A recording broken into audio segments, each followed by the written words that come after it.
I often get asked, why do sort of smart, motivated people struggle to do things consistently? And I think that consistency piece can feel really, really challenging because, you know, life gets in the way, diary commitments get in the way, other people get in the way. So sometimes it's about making sure that you have those kind of timeouts in the diary, the room to breathe. And when Ben and the crew were working towards the Olympics in 2000, you know, they got criticised for actually spending less time on the water training in their rowing boat than other people. And the reason was, no, it's that time to just take a moment.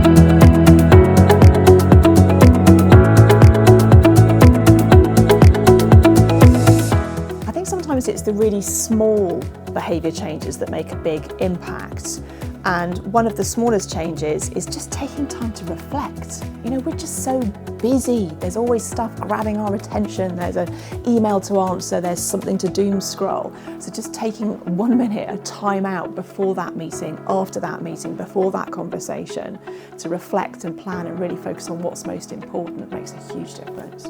I think it's really interesting how we often self-sabotage before a really big event. You know, we've got that voice in our head and it can go on overdrive and try and talk ourselves out of it. So I think there's something really important about kind of taking control of the story that voice is saying, rather than letting the story control us. Reminding ourselves why this is important, what the goal is we're trying to achieve, and reminding ourselves of all the instances where we've smashed it in the past. So, like, you know, we've got this. I think sometimes we can write off a bad day as like, oh, that was a terrible day. And I love the story from the rowing crew where, you know, they didn't win the heat in the Sydney Olympics. They had to do the kind of fastest losers race. And although that was incredibly painful, it did give them the lessons around how the other competitors were rowing, and they were able to switch up their strategy for the final, and that strategy, that way that they rowed that race, was one of the reasons that they won. It can be really hard when we're trying something and you're at that point of like, is this working? Should I give up or should I pursue this? And I think in comedy, there's no substitute for, you've got to get on stage and you've got to try the jokes out.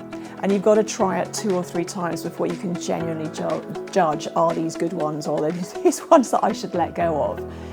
Whereas in the business world, quite often I see that we either just keep on doing the do or we don't even try. So there's something for me about, like, have the experiment, make it time bound, know what the criteria is, and then make the decision. Do we stop? Do we start? Do we continue?